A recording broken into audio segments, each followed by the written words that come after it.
I've often thought that one possible way that this ends is in a way that often ends when political dictators get into wars that the generals don't think they're going to win, not through a surfeit of liberalism, but through a surfeit of personal pique and defending their own armed forces. They begin to move against him. So I thought it was it was, if you're in our position, I suppose it's a kind of quite a hopeful development, because it suggests, first of all, that despite everything that he's been told, he intuits that they aren't doing well in the war, and that they've all lost trust with each other, and that is obviously a good thing. Let's turn our attention to Vladimir Putin now, David.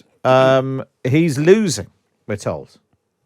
Well, it was just this report that he has effectively assumed operational command of the Russian armed forces. So he's not just in charge of the kind of overall strategy. You'd expect the leader of a country to be that, but that he's now very much involved in operational matters.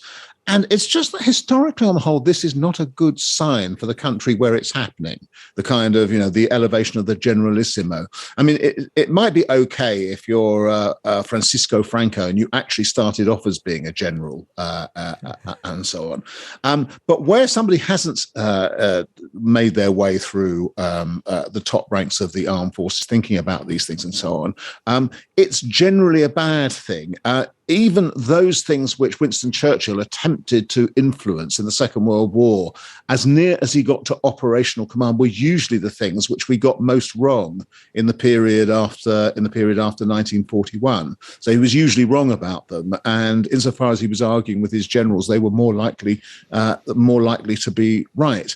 And it was just thinking about what that says about what he thinks about his military people and so on, after all these years of building them up and after all these years of valorizing them and so on, and what an example it is for other people to avoid.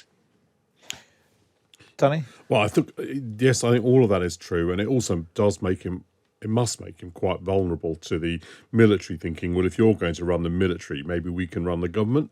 I've often thought that one possible way that this ends is in a way that often ends when political dictators get into wars that the generals don't think they're going to win, not through a surfeit of liberalism, but through a surfeit of personal pique and defending their own armed forces. They begin to move against him. So I thought it was if you're in our position, I suppose it's a kind of quite a hopeful development, because it suggests, first of all, that despite everything that he's been told, he intuits that they aren't doing well in the war, and that they've all lost trust with each other, and that is obviously a good thing.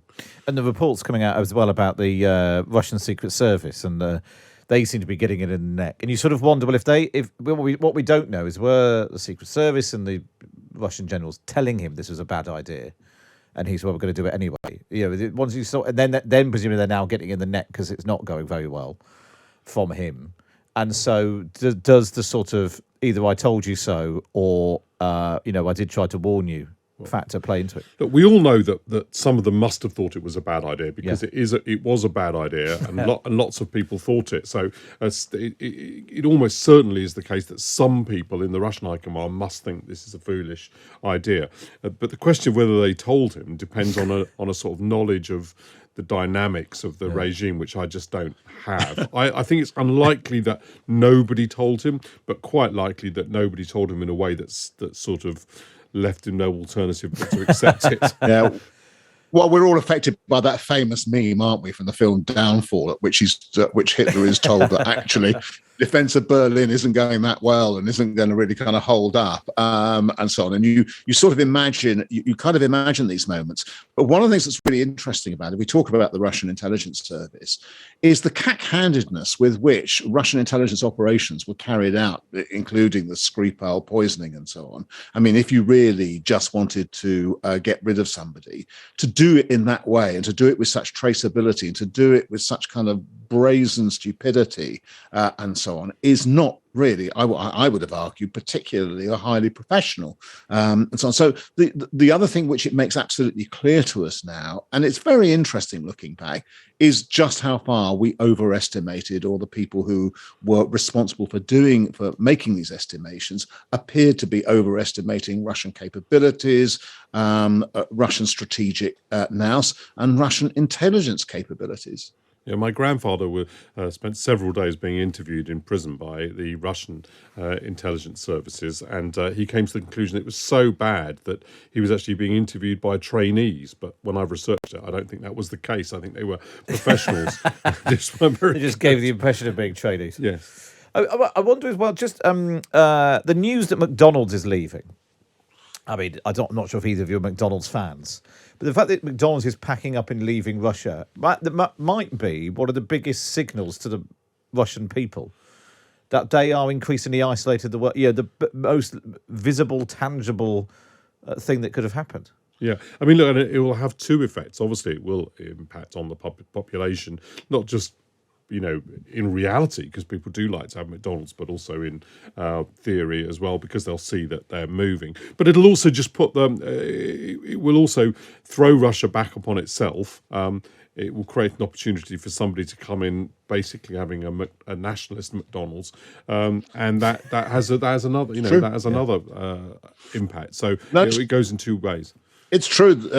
You're going to get the big Putin and the Z burger because McDonald's are just selling it to a local franchise. They're selling the business off, and I don't know whether that will itself particularly have an effect. I mean, all the signs were the Russian people were sold on the propaganda they get on TV.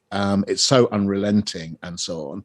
Those that weren't sold on it, significant proportion of them have left, just up sticks and gone, or are being incredibly quiet. And the question has always been, at what level of casualties that ordinary Russians are taking do you get the point where people turn around and say, well, I'm seeing this stuff on television? And there have been some hints in one or two of the television programs just in the last day or so where you get the pundits talking about it, where some of them have begun to say, this is not really that great.